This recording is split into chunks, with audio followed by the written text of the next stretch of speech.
दोस्तों ये तो हम सभी जानते हैं कि पानीपत की पहली लड़ाई बाबर और इब्राहिम लोदी के बीच 1526 में लड़ी गई थी, जिसके बाद दिल्ली सल्तनत और लोदी साम्राज्य का अंत और एक नए साम्राज्य मुगल एम्पायर की नींव बाबर के द्वारा सबसे पहले रखी गई। नंबर 2, इस लड़ाई को बाबर और इब्राहिम लोदी के बीच 21 अप्रैल 1526 में पानीपत के एक छोटे से गांव के पास लड़ा गया था, जो कि आज वर्तमान में हरियाणा में मौजूद है। लेकिन दोस्तों ये जो पानीपत की जगह है, इसका नाम तो आप सभी ने सुना ही होगा, जो कि मैं आप सभी को इसलिए बता रहा हूँ क्योंकि यह इतिहास की शुरू से ही एक ऐसी जगह रही है जहाँ पर कई सारी लड़ाइयाँ लड़ी गई हैं।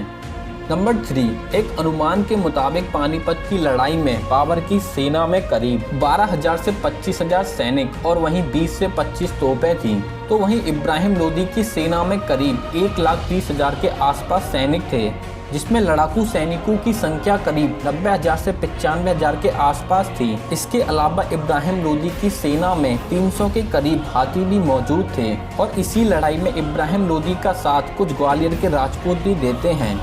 नंबर 4, इतनी विशाल और ताकतवर सेना होने के बावजूद भी इस लड़ाई में बाबर की जीत और इब्राहिम लोदी की हार के साथ उसकी मौत भी हो जाती है और कहा जाता है कि इस लड़ाई में बाबर ने करीब इब्राहिम लोदी के 1 लाख सैनिकों को हराया था, जिसके चलते आज इस लड़ाई को भारतीय इतिहास की निर्णायक लड़ाइयों में से एक माना जाता है। नंबर 5, इस लड़ाई के बाद से लोदी साम्राज्य का अंत हो गया और दिल्ली से आगरा तक के सभी जगहों पर बाबर ने अपना नियंत्रण स्थापित किया।